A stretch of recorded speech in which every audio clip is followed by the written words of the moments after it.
ನಮ್ಮ ನೀರು ನಮ್ಮ ಹಕ್ಕು. ಅದ್ಯಾಕೋ ಈ ಹಕ್ಕೇ ಕರ್ನಾಟಕಕ್ಕೆ ಇಲ್ಲದಂತಾಗಿದೆ. ಪದೇ ಪದೇ ಕಾವೇರಿ ವಿಚಾರದಲ್ಲಿ ರಾಜ್ಯಕ್ಕೆ ಅನ್ಯಾಯ ಆಗ್ತಾ ಇದ್ದು ಈಗ ಮತ್ತೆ ಸಿಡಬ್ಲ್ಯೂಎಂಎ ಶಾಕ್ ಕೊಟ್ಟಿದೆ. ಮಳೆ ಕೊರತೆ ಇದ್ರೂ ತಮಿಳುನಾಡಿಗೆ ನೀರು ಹರಿಸುವಂತೆ ಆದೇಶಿಸಿದ್ದು ರಾಜ್ಯ ಸರ್ಕಾರ ಸುಪ್ರೀಂ ಕದ ತಟ್ಟುವ ಸಾಧ್ಯತೆ ಇದೆ.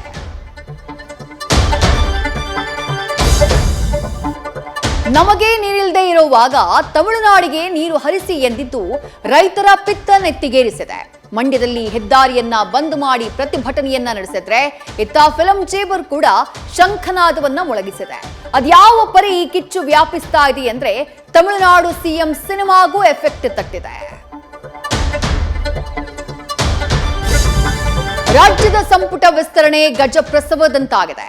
ಆಕಾಂಕ್ಷಿಗಳ ಮಂತ್ರಿಗಿರಿ ಕನಸಿನ ನಡುವೆ ಇವತ್ತು ರಾಹುಲ್ ಗಾಂಧಿ ಹಾಗೂ ಖರ್ಗೆ ಜೊತೆ ಸಭೆ ಮುಕ್ತಾಯ ಆಗಿದೆ. ಡಿಕೆಶಿ ಸಿದ್ದರಾಮಯ್ಯ ಹೈಕಮಾಂಡ್ಗೆ ಪಟ್ಟಿ ನೀಡಿದ್ದು ಇವತ್ತು ರಾತ್ರಿ ವಾಪಸ್ಸಾಗ್ತಿದ್ದಾರೆ.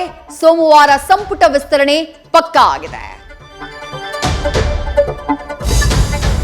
ಪಾಪ ರೈತರ ಕಷ್ಟ ಕೇಳುವವರೇ ಇಲ್ಲದಂತಾಗಿದೆ.